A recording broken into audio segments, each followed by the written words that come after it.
What is CO2 and where does it come from? How does CO2 affect the world and its oceans? What is coral bleaching? Why should we care and how can we help? What is CO2 and where does it come from? There are many natural CO2 producers including the ocean, animals, and decomposition. The ocean has a natural way of getting rid of this kind of CO2, but we mess up the cycle by producing too much CO2 for the Earth to get rid of. Of all the fossil fuels we burn, coal takes up 43%, then oil takes up 36%, and other natural gases take up to 20%.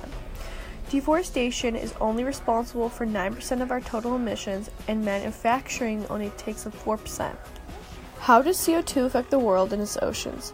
As we expel more CO2 into the atmosphere, the ocean is forced to absorb more because the ocean is the world's biggest carbon sink.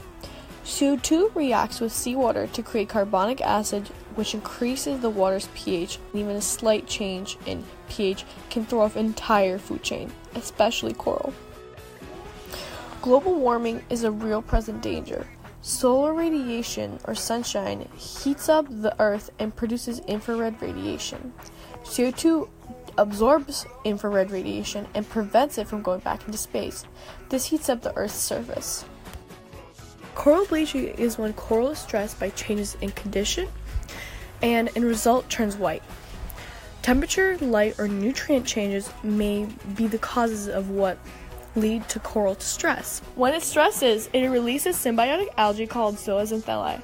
Once it loses this algae, the coral begins to starve. If coral dies, lots of animals would lose their habitats, resulting in many different species of marine animals to go extinct. And this would have a significant impact on our fishing industry, and countries would lose revenue. Overall, there are no good things that can come from the great coral reef dying. What can we do to help? Well, there's a lot we can do actually. And for starters, you can try limiting the amount of water you waste every day. You can do this by taking shorter showers, not running water while you brush your teeth, and you can also invest in energy efficient appliances.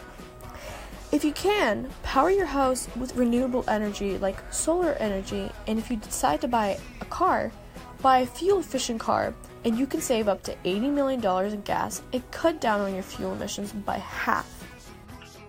If you can do none of these things, the least you can do is try to speak up in your community or just to your friends, because we only have one planet.